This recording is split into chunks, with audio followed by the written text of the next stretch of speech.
ఓం నమః శివాయ. ఓం నమో నారాయణాయ. కర్మ నరదృష్టి నివారణ కాళభైరవాయ నమో నమః. ఓం గురు అరిష్టేతు సంప్రాప్తే గురు పూజాంచ కారయేత్. గురుధ్యానం ప్రవక్ష్యామి. విద్యా ఉద్యోగ విదేశీయాన రాజసన్మానోత్సవ గజసన్మానోత్సవ వివాహ తదనంతర పుత్ర పుత్రిక సంతాన సంబంధిత అరిష్ట దోషపీడోప ఉపశాంతయే. హరి ఓం. మా ఛానల్కి స్వాగతం. చూస్తున్న వీక్షకులకు ప్రేక్షకులకు ప్రియ కాళభైరవ భగవద్బంధులకి స్వాగతం పలుకుతూ మమ్మల్ని ఎంతగానో ఆదరిస్తూ ఉండబడినటువంటి ప్రియ సోదర సోదరీమణులకు, సనాతన ధర్మ సంరక్షకులకు, జ్యోతిష్ అభిమానులకు, పుష్కర స్నానం చేసేటువంటి ఆధ్యాత్మిక భగవద్బంధువులకి, అంటే 12 ఏళ్ళకు ఒకసారి మనకు పుష్కరాలు వస్తూ ఉంటాయి. కుంభమేళ, అర్ధ కుంభమేళ, మహాకుంభమేళలో స్నానం చేసే వారందరికీ మరొక్కసారి చిన్న విన్నపం ఏమిటయ్యారగా, వృషభ రాశిలో నుంచి దేవగురు బృహస్పతి మిథున రాశిలోకి ప్రవేశం జరుగుతుంది. కనుక మనకు సరస్వతి మాత అంటే సరస్వతి నది పుష్కర మహోత్సవ కార్యక్రమాలు జరుగుతూ ఉన్నాయి. కనుక మనకు తెలంగాణ రాష్ట్రంలో కాళేశ్వరం దగ్గర మనకు అంతర్వాహినిగా సరస్వతి నది పుష్కర మహోత్సవ కార్యక్రమాలు గవర్నమెంట్ వారు కూడా పెద్ద ఎత్తున ఏర్పాట్లు చేయడం జరుగుతుంది. కనుక మనమందరము కూడా మే నెల 15వ తారీఖు నుండి 27వ తారీఖు వరకు మన వీలును బట్టి వెళ్ళి పుష్కర స్నానాన్ని ఆచరింపజేసుకొని ముక్కోటి దేవతల యొక్క ఆశీస్సులు, పుష్కరుడి యొక్క ఆశీస్సులు పొందాలని కోరుకుంటూ, అందరిపైనను 12 రాశులపైనను ఈ భూమండలం మీద ఉండబడినటువంటి అనేక జంతువులపైనను, పక్షులపైనను, ప్రకృతిపైనను దేవగురు బృహస్పతి యొక్క ఆశీస్సులు ఉండాలని కోరుకుంటూ, అందరినీ చల్లగా ఆశీర్వదించమని కోరుకుంటూ మనము స్వామివారిని వేడుకుందాం. 12 రాశుల్లో గ్రహ గమనాలు ఓసారి వీక్షింపజేద్దాం. 15/5/2025 నుండి 31/5/2025 వరకు 12 రాశుల్లో గ్రహ గమనాల్ని మరొక్కసారి వీక్షింపచేద్దాం. మేషరాశిలో బుధ భగవానుడు సంచార స్థితి. వృషభ రాశిలో రవి భగవానుడు ఏడాది తర్వాత సంచార స్థితి. 12 సంవత్సరముల తర్వాత మిథున రాశిలో దేవగురు బృహస్పతి సంచార స్థితి. కర్కాటక రాశిలో కుజ భగవానుడు నీచభంగ రాజయోగ సంచార స్థితి. కన్యరాశిలో కేతు సంచార స్థితి. మీనరాశిలో శుక్ర భగవానుడు, శని భగవానుడు, రాహు భగవానుడు సంచార స్థితితో ప్రారంభంలో ఇలా ఉన్నాయి. 19వ తారీఖు 5వ నెల 2025 నుండి రాహు భగవానుడు కుంభరాశిలోకి సంచార స్థితి, కేతు భగవానుడు సింహరాశిలో సంచార స్థితితో 12 రాశుల్లో గ్రహ గమనాలను మనం ఒకసారి వీక్షింపచేసాం. వృషభ రాశి వారికి దేవగురు బృహస్పతి మిథున రాశిలో సంచారం చేయనప్పుడు ఎలాంటి ఉపయోగాలు, ఎలాంటి ఫలితాలు, అద్భుతమైనటువంటి రాజయోగాలు ఎలా కలుగుతున్నాయో, ఎలాంటి దానాల కార్యక్రమాలు ఆచరింపచేయాలో ఈ వీడియోలో సవివరంగా సంపూర్ణంగా తెలుసుకుందాం. మిథున రాశిలో ఏ నక్షత్రాలు వస్తానగా, కృతికా నక్షత్రంలోని 2, 3, 4 పాదాలు, రోహిణి నక్షత్రంలోని 4 పాదాలు, మృగశిర నక్షత్రంలో 1, 2 పాదం కలిపితే వృషభ రాశి. రాశాధిపతి శుక్ర భగవానుడు. రాశిలోనే ఏడాది తర్వాత రవి భగవానుడు సంచారం చేయడం వలన అనవసరమైన ప్రయాణాలు, దూరవాయు జల ప్రయాణాల్లో ఇబ్బందులు, అనవసరమైనటువంటి మాటల వాగ్వివాదము, చిన్న చిన్న విషయాలకు కోపం వచ్చే పరిస్థితి ఉంటుంది. అలా కాకుండా మౌనం, ధ్యానం, ఏకాగ్రత, సత్ప్రవర్తన ఉండగలిగినట్లయితే అనవసరమైన ఖర్చులు, ప్రయాణాలు, గొడవలకు దూరంగా ఉండే పరిస్థితి ఉంటుంది. అలాగా 12 సంవత్సరాల తర్వాత దేవగురు బృహస్పతి మిథున రాశిలో సంచారం చేయడం వలన వృషభ రాశి వారికి విపరీతమైన రాజయోగం, ధనపరమైనటువంటి యోగం, మీ వాక్కు శాసనం, కుటుంబంతో సఖ్యత, అన్నదమ్ములతో అక్కాచెల్లెలతో పార్ట్నర్షిప్ వ్యవహార కార్యక్రమాలలో అద్భుతమైన రాజయోగము వృషభ రాశి వారి సొంతం.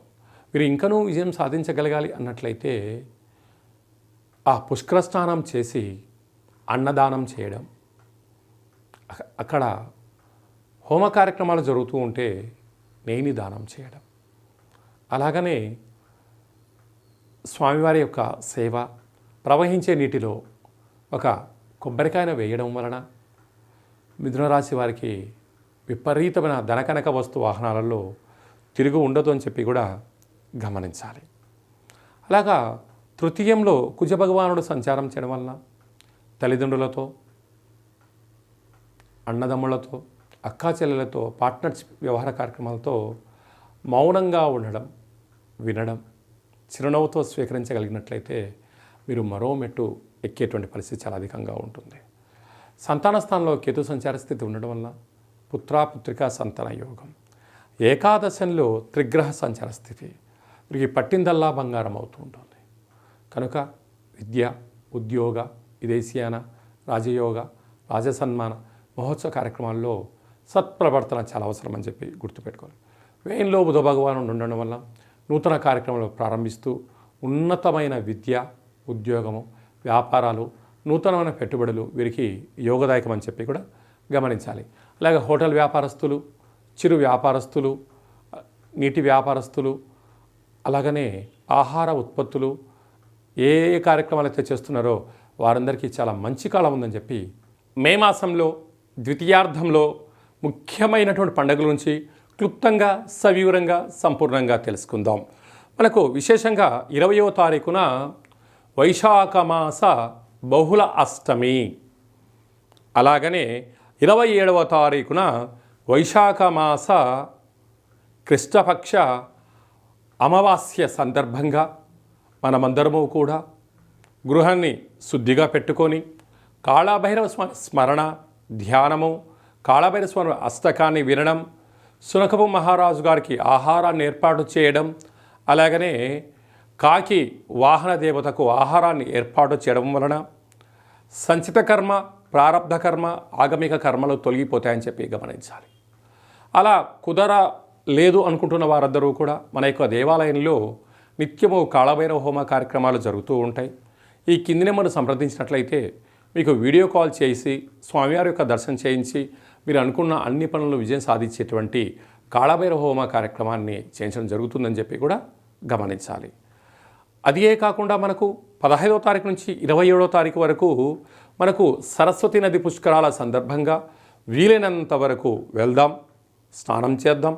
గతించినటువంటి పెద్దవారికి అక్కడ హిరణ్య శ్రాద్ధము, సువర్ణ శ్రాద్ధము, అలాగా అనేక కార్యక్రమాలు, దశదానాలు చేయడం వలన వారి యొక్క ఆశీస్సులు మన కుటుంబాలకు శ్రీరామ రక్ష అని చెప్పి గమనించగలగాలి. అలా వెళ్ళలేనటువంటి వారందరికీ కూడా మనము ఆదివారము, మాస శివరాత్రి ఆదివారం సందర్భంగా అక్కడ కాళేశ్వరం దగ్గర ఇలాంటి కార్యక్రమాలు ఏర్పాటు చేయడం జరిగింది.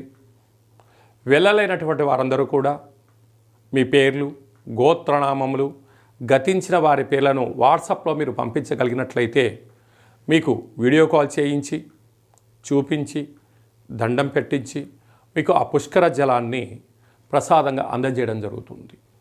అలాగా పుష్కర స్నానం చేయడం వలన దేవతల యొక్క ఆశీస్సులు, గతించిన వారికి ఆ శ్రాద్ధకర్మలు అంటే పిండ ప్రధాన కార్యక్రమాలు చేయించడం వలన వంశాభివృద్ధి కలుగుతుంది. అలాగనే స్మరణ, ధ్యానము, స్నానము వలన మనస్సు ప్రశాంతత కలిగి దేవగురు యొక్క ఆశీస్సుల వలన అఖండమైన విద్య, ఉద్యోగ, విదేశీయాన, రాజసన్మాన, రాజకీయ, పుత్రిక సంతాన దోషాలు, పిల్లల యొక్క చదువులు, పిల్లల యొక్క అభివృద్ధి, తల్లిదండ్రుల నుంచి మనకు వచ్చేటువంటి స్థిర చరాస్తులలో ఉండబడిన ఆటంకాలను కూడా తొలగిపోతాయని చెప్పి గమనించాలి. కనుక మనం అందరము కూడా పుష్కర స్నానాన్ని చేద్దాం, ఆచరిద్దాం. సనాతన ధర్మంలో ఉండబడినటువంటి ఆధ్యాత్మిక శక్తిని సంపాదిద్దాం. అఖండ ఆయురారోగ్య శక్తిని పొందాలని కోరుకుందాం. అలాగనే ఇంకనూ మనం విజయం సాధించగలగాలి అన్నట్లయితే యొక్క పాత్ర కంచు పాత్ర అంటారు. అలాగే కంచు మోగినట్టు కనకంబు మోగదు గదరా సుమతి అని చెప్తారు. అలాగే ఈ యొక్క కాలభైరవ స్వామి వారి యొక్క అక్షయ పాత్రను గృహంలో ఉంచుకొని ప్రతిరోజు ఉదయం కుదరలేదు సాయంత్రం పూట ఇలా శబ్దం చేయడం వలన ఓంకార శబ్దం రావడం జరుగుతుంది.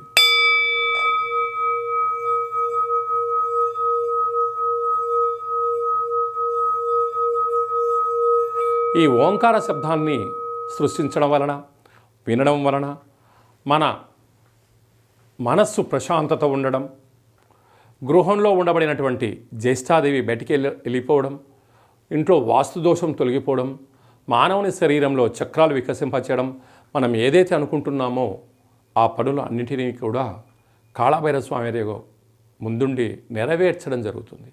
అలాగా కాళభైరవ స్వామి యొక్క పూజ 20 రకాల వస్తువులతో దిష్టి దించి ఈ అక్షయ పాత్రను అందజేయడం జరుగుతుంది. కనుక మనమందరము కూడా అక్షయ పాత్రను ఇంట్లో ఉంచుకుందాం, అష్ట కష్టాలకు స్వస్తి పలుకుదాం, అష్టైశ్వర్యాలకు స్వాగతం పలుకుదాం. అలాగే మీ వ్యక్తిగత జాతకం తెలుసుకోవాలనుకుంటున్నారా? మీరు పుట్టినటువంటి తేదీ, నెల, సంవత్సరం, సమయం, మీ పేరు రాసి ఆన్లైన్ ద్వారా కానీ ఆఫ్లైన్ ద్వారా కానీ మీరు పంపించగలిగినట్లయితే 100 సంవత్సరాల జాతకాన్ని వ్రాసి పంపించి మీరు పుట్టినప్పుడు గ్రహ గమనాలు ఎలా ఉన్నాయి, ప్రస్తుతం ఎలా ఉంటున్నాయి, రాబోయే కాలంలో ఎలా ఉండబోతున్నాయో సవివరంగా సంపూర్ణంగా తెలియజేయడం కూడా జరుగుతుంది. చాలామందికి డేటా ఆఫ్ బర్త్లో లేనటువంటి వారికి మీ పేరు యొక్క మొదటి అక్షరాన్ని అనుసరిస్తూ రాశిని తెలియచేస్తూ స్థితిగతులను తెలియచేస్తూ రమణ శాస్త్రం ద్వారా అనగా గవ్వళ ద్వారా కాళభైరవ ఉపాసన చేత భూత భవిష్యత్ వర్తమానాన్ని తెలియజేయడం జరుగుతుంది. కనుక జాతకాన్ని తెలుసుకుందాం, జీవితంలో రాబోయేటువంటి అడ్డంకులను తొలగించుకుందాం, ఐశ్వర్యాన్ని ఆనందాన్ని పొందుదాం, అద్భుతమైన యోగాలను మనం సొంతం చేసుకుందాం, మన గ్రామ రాష్ట్ర దేశ ప్రపంచ స్థాయి వరకు అందరం ఎదగాలని కోరుకుందాం. కనుక జాతకం తెలుసుకోవాలనుకుంటున్న వారందరూ కూడా అపాయింట్మెంట్ తీసుకొని సంప్రదించగలరు. అలాగా వివాహం కాని వారికి ఎందుకు వివాహం అవ్వడం లేదు, జాతకాలు ఎలాంటి దోషాలు ఉన్నాయి, ఎలాంటి అబ్బాయి ఎలాంటి అమ్మాయిని వివాహం చేసుకోవచ్చు, ఎలాంటి అమ్మాయి ఎలాంటి అబ్బాయిని వివాహం చేసుకోవచ్చో తెలియచేయడం జరుగుతుంది. వివాహం అయినటువంటి దంపతులు తరచుగా చిన్న చిన్న విషయాలకు గొడవపడడం, విడిపోయేంత వరకు తీసుకొస్తూ ఉంటారు. అలా కాకుండా చిన్న చిన్న మార్పుల సలహాలు సూచనల ద్వారా మిమ్మల్ని ఆ పార్వతీ పరమేశ్వరులు ఎలా కలిసి ఉంటారో ఉండేటువంటి ఆధ్యాత్మిక సలహాలు సూచనలు ఇవ్వడం కూడా జరుగుతుందని చెప్పి గమనించాలి. అందరికీ వైశాఖ మాసంలో ఉండబడినటువంటి బహుళాష్టమి అమావాస్య సరస్వతి నది పుష్కర భగవంతుడి యొక్క ఆశీర్వాదం కోరుకుంటూ ఆశీర్వచనం. ఓం శతమానం భవతి శతాయు పురుష సతేంద్రియ ఆయుష్యేవేంద్రియే ప్రతిష్టతి ధనం ధాన్యం బహుపుత్రలాభం శత సంవత్సరం దీర్ఘమాయు సర్వే జనా సుఖినో భవంతు లోకా సమస్త సుఖినో భవంతు. సర్వం సంపూర్ణ కాళభైరవ దేవత, రుద్రదేవత, బృహస్పతి దేవత అనుగ్రహ ప్రసాద సిద్ధిరస్తు తదాస్తు. ఈ వీడియో మీకు నచ్చినట్టయితే లైక్ చేయండి, షేర్ చేయండి, మా ఛానల్ని సబ్స్క్రైబ్ చేసుకోండి. మేము చేస్తున్న ఆధ్యాత్మికమైన వీడియోలు అందరికన్నా ముందుగా మీరు చూడాలి అనుకుంటున్న వారందరికీ కూడా చూసి ఈ యొక్క ఆధ్యాత్మిక భక్తి సమాచారాన్ని భగవద్బంధులకు మిత్రులకు చేరవేయండి. హిందూ ధర్మాన్ని కాపాడండి.